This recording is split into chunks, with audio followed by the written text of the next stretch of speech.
Hello, witches, wizards, witch talkers, lend me your ears.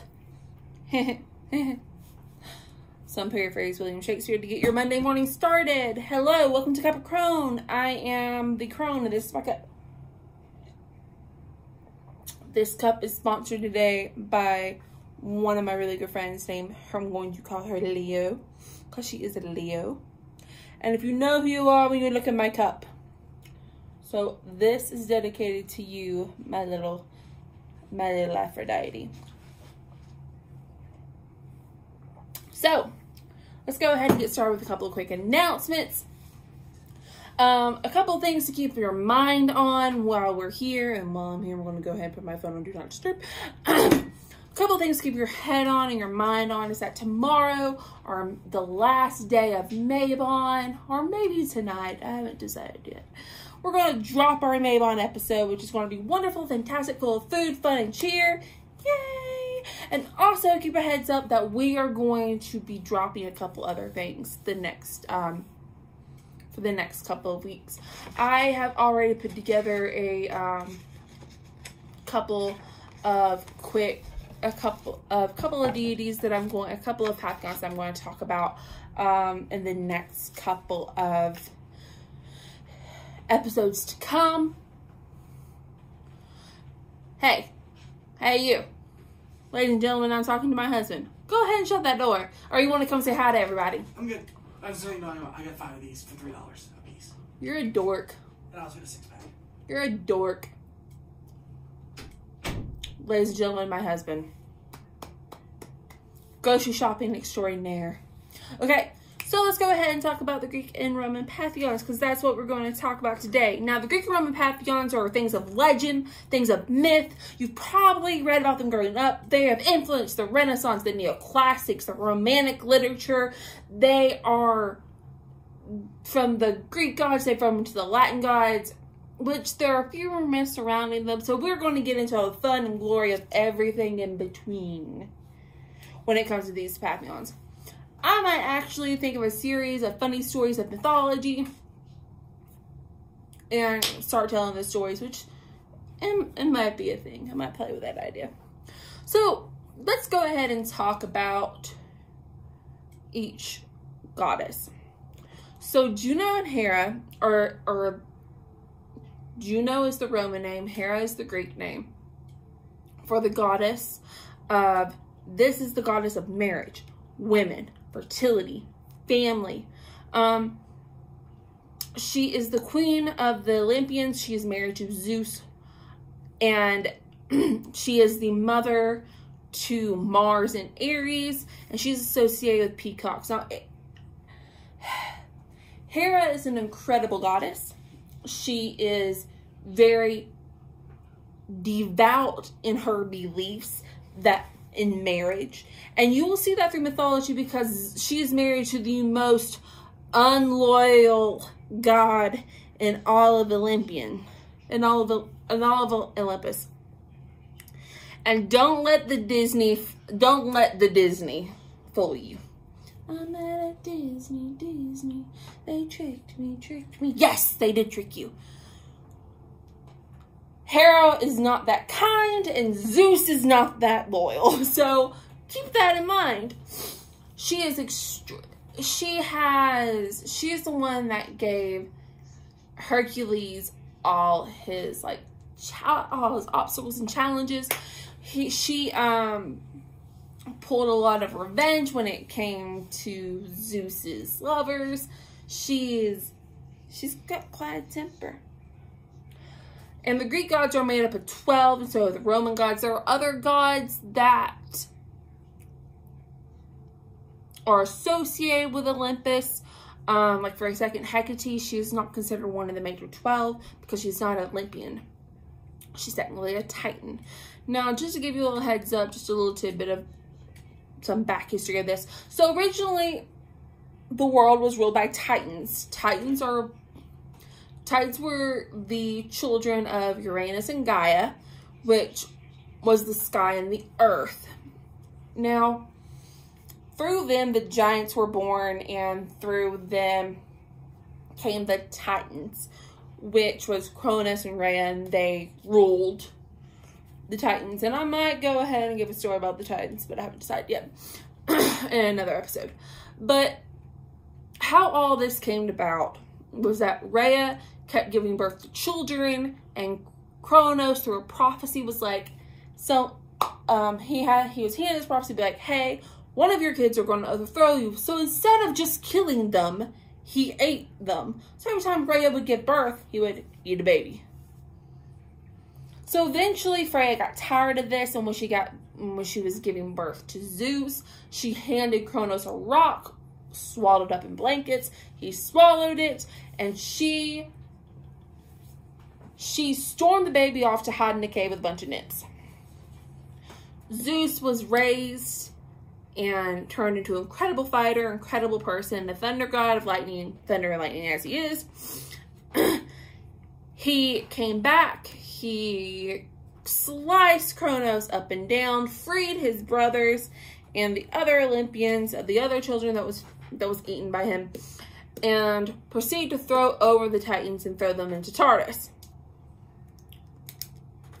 Now, that is how Zeus came into power, and the Olympians came into power. And through that time, there was a lot of peace. There was some mischievousness and some craziness, but most of the time, it was through a lot of peace. A couple other gods and goddesses that you need to keep up with. This one's actually one of my favorites. Maverna. And yes, like Maverna McGonagall. And Athena. This is where Maverna McGonagall got her name. She is the goddess of warfare, wisdom, arts, crafts. Athena sprang. Okay, backstory. How Athena was born. Zeus had a pounding ass headache, and Hephaestus, which is the god of armor and ironwork, Zeus summoned him and was like, hey, I have this headache, there's a bunch of pressure here, I want you to take a nail and a hammer and relieve some of that pressure. Yeah, because that's medicine, all right. It's not like they don't have a god of medicine up on Olympus, but okay. So Hephaestus, pow, pow, whap. Here comes Athena, fully dressed in armor, fully grown, and she is ready to run the world. Grouse, grouse. That is also associated with her Roman likeness, which is Maverna. And they are also associated with owls. So if you see owls around, or if you're attracted to owls, you might want to look into Athena being one of your patron goddesses. So let's talk about Diana and Artemis. Oh, and some of these goddesses are virgin goddesses, and they're expected their followers to be virgins and women only. Diana and Artemis. Diana is the virgin goddess of the hunt and the moon. They are associated with a bow and arrow and deer. She is the daughter of Zeus, and she's the twin sister of Apollo.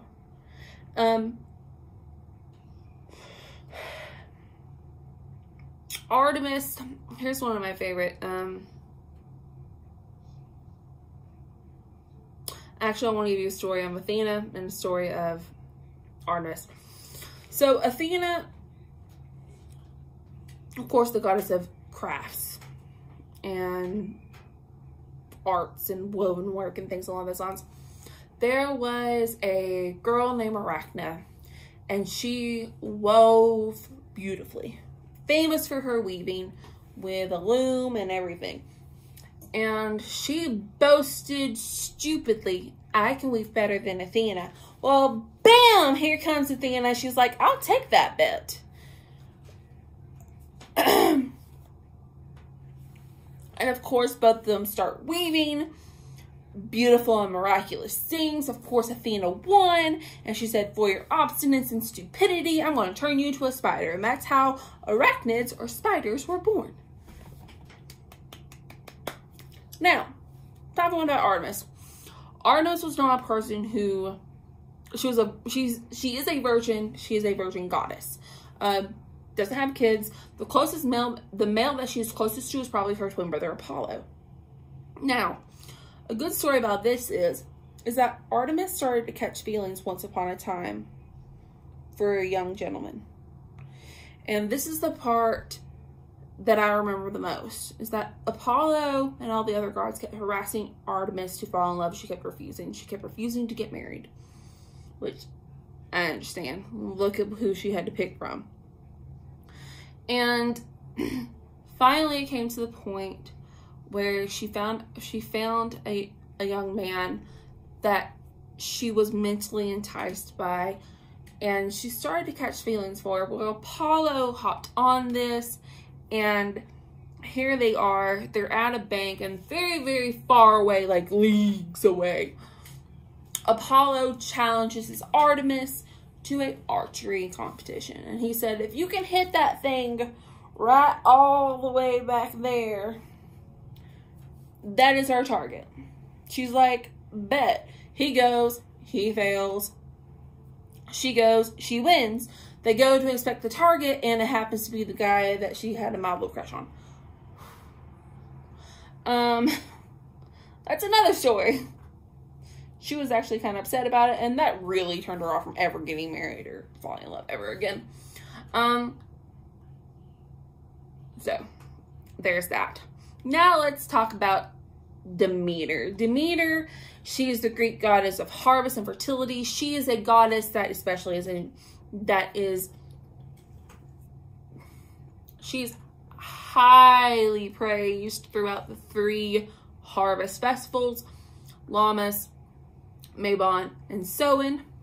So we'll be talking about that in a minute, or in a next episode, the Mabon episode. So she's the goddess of harvest and fertility, okay? Now, everyone has probably heard that her daughter Persephone she wasn't kidnapped. She was given and taken by Hades. She was given by Zeus, because Demeter and Zeus had Persephone. She was given by Zeus to Hades to marry, so Hades went and collected her. And he is the Lord of the underworld.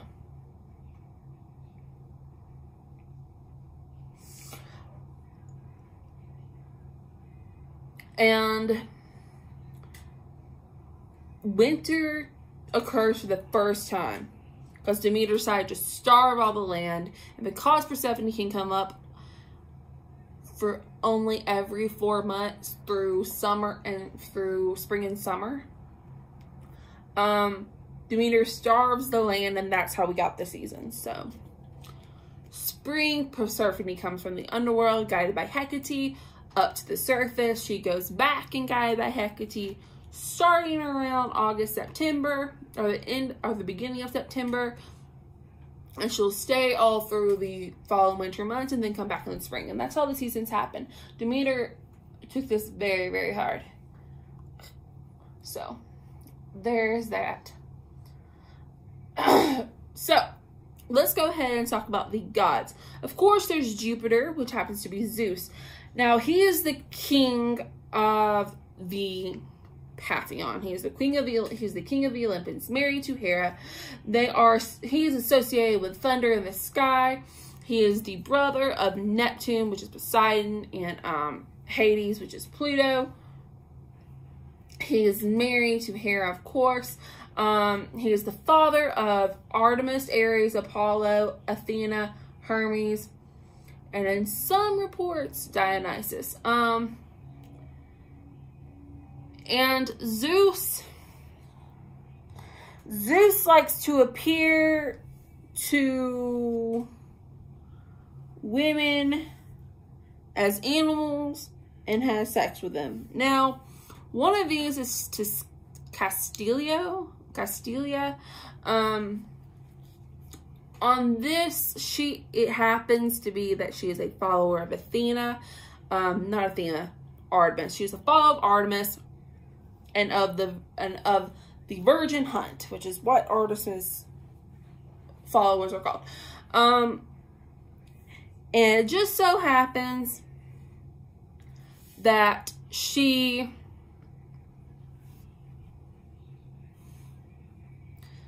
was seduced by Zeus as a swan.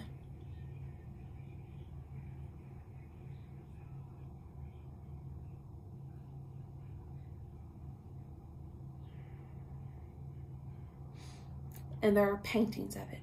There are portraits of it. For some reason, throughout history, they decided to paint Zeus's many, many conquests. He would appear as an ox, a swan, and only God knows what else. And I might have an episode just on Zeus's affairs. But he was definitely the most scandalous of all gods. And he's someone that,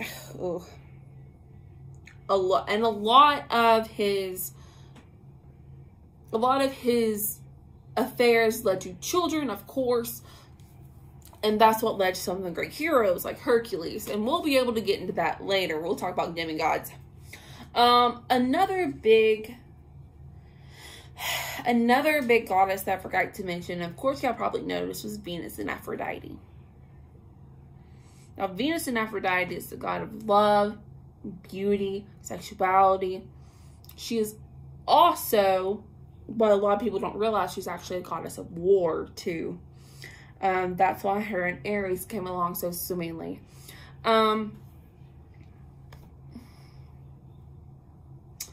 So, how she came to be was, there's a couple of different theories. One of them was Kronos bled into the sea, or Kronos's member wound up in the sea, and she popped from the sea, foam around her, beautiful and naked and fully grown. All the gods of Olympus wanted to marry her after her, and for Zeus to stop a war from forming, he married her off to Hephaestus.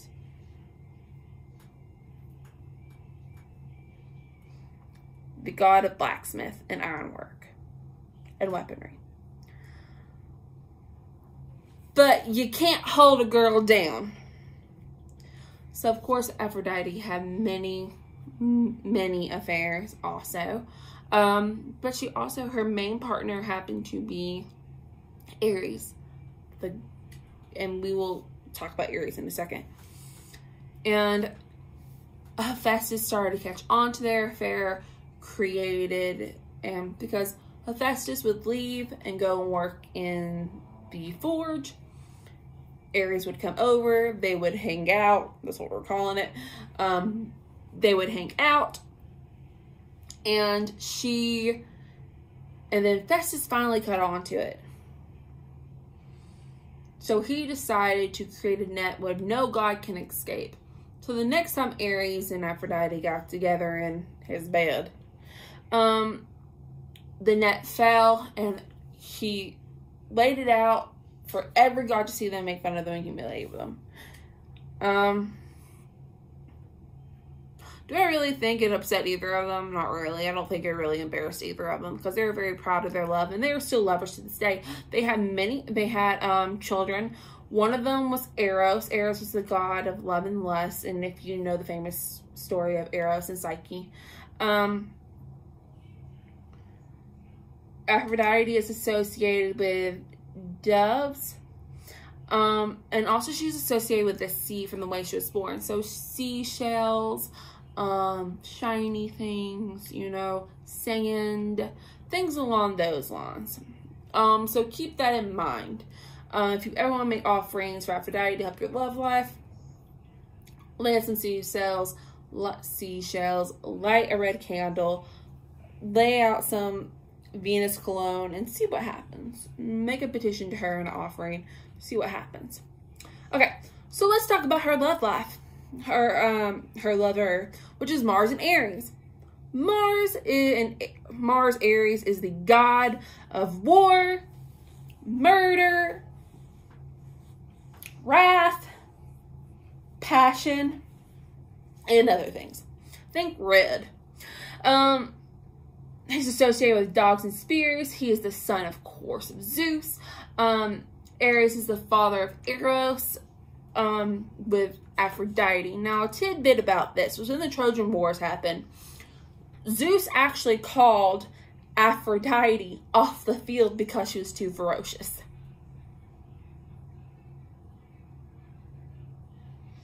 Oh, and just to give you a heads up about the Trojan War.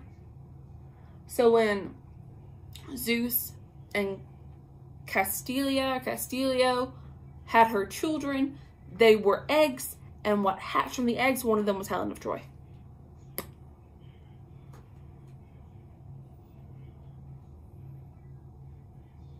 Yeah, so keep that in mind too, because he kind of was indirectly at the start of the Trojan War. So let's go ahead and talk about Ares was known to be very ferocious in battle. The only time he was ever kind or tender was towards Aphrodite, or his child, which is so big and so wonderful. I love that. So let's talk about Poseidon and Neptune, the god of the sea. And of horses. He carries a trident and he's associated with bulls. Now, for everyone who knows anything about mythology, Poseidon sometimes is shown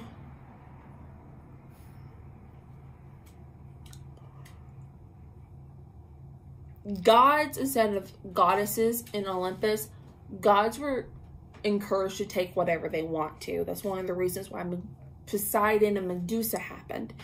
And I mentioned that on an earlier episode. And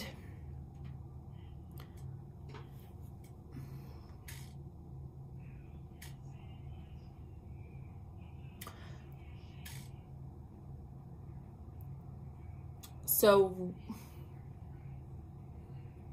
I have mixed feelings about Poseidon, honestly. But let's get to the next one. Okay. So Bacchus, which is Dionysus, which is the god of good times, wine, women, drugs, revelry, which is basically what that means. Major festivals were held in his honor, where literally you would go out and there would be in the streets, there would be food, wine, music, orgies, things along those lines. Lupercalia is a big holiday for Dionysus. He is the son of, some legends report that he is the son of Demeter and Zeus. And he is associated with the male parts. But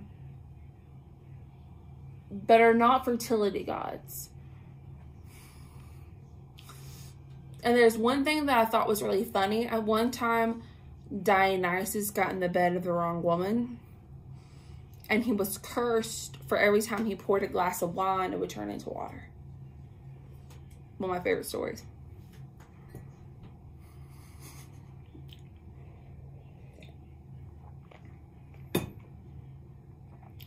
I thought that was hilarious. So let's talk about Mercury and Hermes. Hermes, of course, is the messenger of the gods. He is fleet-footed messenger. He is associated with communication, commerce, travel. Anytime you're traveling, I would do something for Hermes. I'm looking at my notebook. Hermes is somewhat of a trickster god. He plays the role in leading the dead to the underworld. He's associated with winged boots and invented the lyre, which eventually he gives the gift of the lyre to Apollo, and Apollo plays the lyre. Hermes is the son of Zeus, and Mercury is the son of Jupiter, so he's the son of Zeus. And Mercury is associated with the wind, and he is in charge of the four winds of the world. Now let's talk about Apollo. Apollo, of course, is the, making sure there's no more notes. Apollo, of course, is the twin of Artemis. He is the god of the sun. He's the god of light, of truth, of poetry, music, healing, prophecy. He's basically the Olympian bard. He's associated with the sun, but he's not the god of the sun. Just like Artemis is associated with the moon, but she's not the goddess of the moon. Selene is the goddess of the moon. He is associated with the lyre, and rather being readily accessible, he is a remote god. You'll see him fly his carriage across the sky at night and in the morning to bring up the sun. But he kind of does what he wants. And he's one of those gods that he's really easy to work with. He's really cool. He's really understanding. And he's definitely, whatever Lore Olympus talks about is, I love the series, but it's wrong.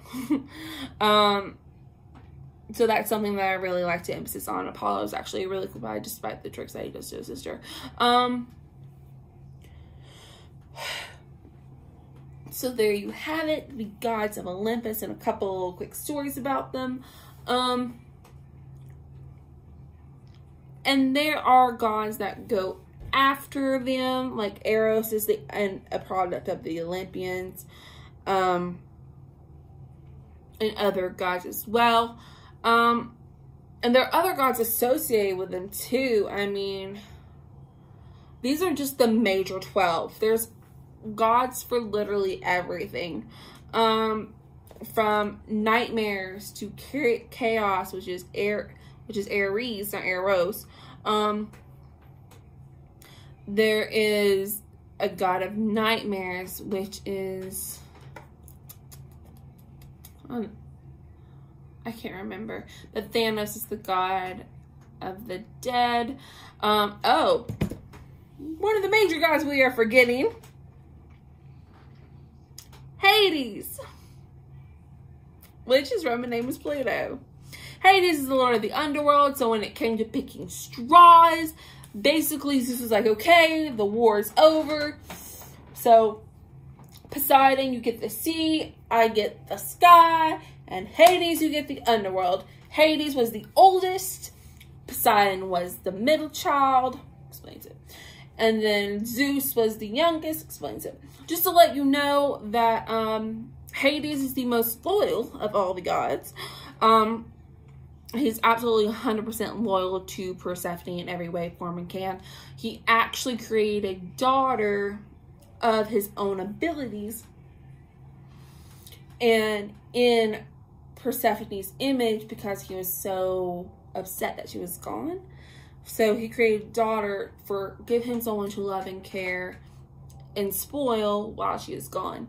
And when Persephone came back, she was thrilled and happy to have another daughter and continue to raise her as her own. Winds up being one of her dad's, winds up being one of the other children that she has. And the funny thing is that Hades,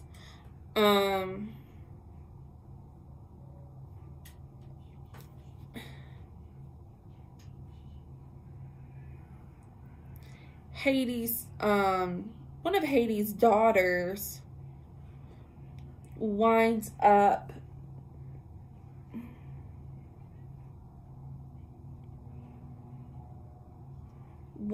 marrying Thanos, because they really actually go in hand. Let me see.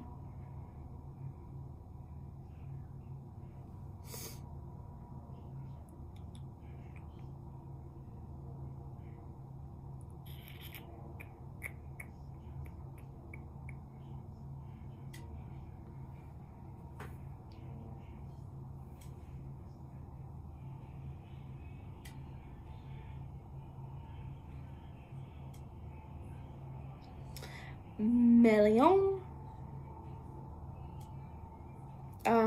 the bringer of nightmares and madness, she winds up marrying Thanatos.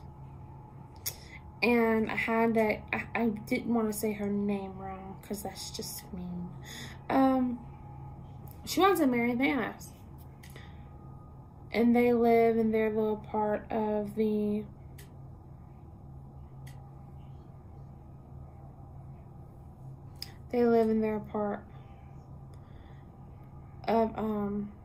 the underworld, happy and free, just chilling.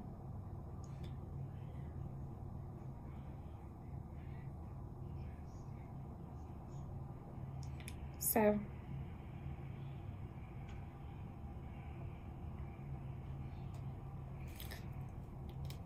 that makes me very happy. I had to look it up because I didn't want to say her name wrong.